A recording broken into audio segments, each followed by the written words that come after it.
gets better, sometimes they don't. How was number two? I tell you what, as far as just tempo, um, maybe one of the best we've had, as far as just tempo and urgency. And we're trying to make sure that just everything we do is, again, you're tired of hearing me say it, but from point A to point B, and just trying to streamline everything to just get us playing faster and us playing harder. And, from a tempo standpoint, I mean, we're starting to get it. It's starting to look like a college football practice. Now, again, that's all we can control right now. We're not practicing against anybody else. But the first step is I honestly can walk off here and say the tempo and the urgency in which we do things looks like what a college practice is supposed to look like now. So, and then, the second thing you always hear, the great thing about this game, you always hear guys after shorts, when you're out here in shorts, the offense back to the defense is, well, wait till the pads come on. Wait till the pads come on. Well, the pads are coming on Saturday. So I guess we'll find out, So I think there's a real urgency, and I think there's a real suddenness to what we're doing right now, and that's kind of encouraging. Coach, how do you plan to utilize Gongbe? I'm anxious to see Caruso Gongbe. I really am. I'm a big fan of his. In fact, a huge fan of Caruso Gongbe. And when you go back and look at last year's tape, when he touches that ball, he's a guy that can plant his foot in the ground, stick his foot in the ground, and go north and south. And there's something to that in this offense. No one ran the cutback play better than Casey. But Caruso is a different style that I'm really anxious to see him touch the ball over and over in football games. So he's going to get his hands on the ball. He is going to be a force, I think. And I'm really anxious to watch him. Since Carrier graduated, you have Wiggins also.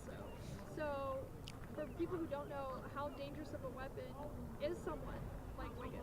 Well, Wiggins has to continue to improve. We've been really hard on him, particularly since he won the Mountain West Conference Special Teams Player of the Year. When, the year before we had another guy run back a bunch of kickoffs for touchdowns too. We appreciate what he's done in special teams, but we don't want him to get too carried away with that. But we've been really hard on him, really demanding on him, and trying to get him to be the weapon that I think he has the potential to be. And also we have to get him the ball. We realize that. But he has to become good enough day after day, snap after snap, that we legitimately have to get him the ball. Not just fans think we do. He has to become more productive for us. Okay?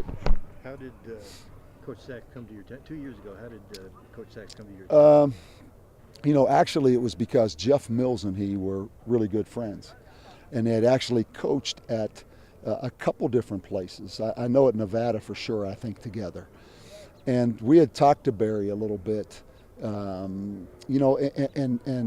I'd watched Nevada's defensive line play, honestly, over the years.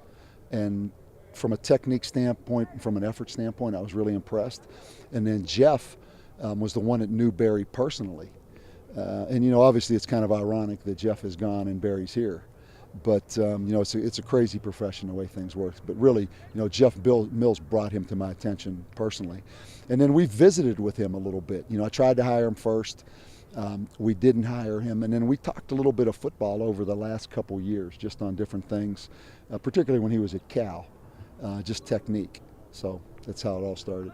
You touched on this a little bit yesterday, but I understand he's really animated. Really animated. He is. He's a character. I asked a couple of the defensive linemen, and I said, give me your early impressions on Coach Sachs. This was a month ago, 2 months ago, when we first got into the offseason. And both of them said he's crazy in a good kind of way. And I think that really epitomizes what a defensive line coach particularly needs to be. And I think the offensive line would say the same things about Lensmeyer, crazy in a good way. And he's got that kind of personality that I think will really unify those guys, a lot like Jason has as an offensive line coach. I'm really excited about him. He's a character. He'll be a good interview for you guys. What are your thoughts about the Northwestern situation? I knew somebody was probably going to ask me about that, Rick. I think it's so, if I was at ESPN right now, or if I was at Notre Dame, the last two places I was, I'd probably have a much stronger opinion. But I see that so removed from the fact that, number one, I'm not at a private school right now. I'm not at one of those upper echelon BCS schools where maybe this applies to them a little bit more. And I'm totally focused on our situation here at UNM, and I think it'll be a very long time, even if that thing rolls forward, before the trickle-down effects affect us here specifically at UNM. But, my general impression is I think football players have it pretty darn good.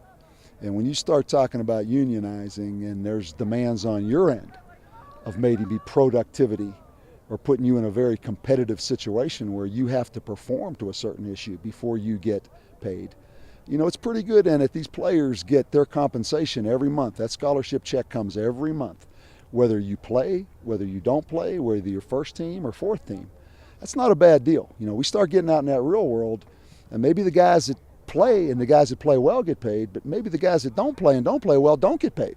So they better think twice before they get into that whole thing of what life's like in the real world. And that's just kind of my general opinion on it. All right. Thanks. All right, guys.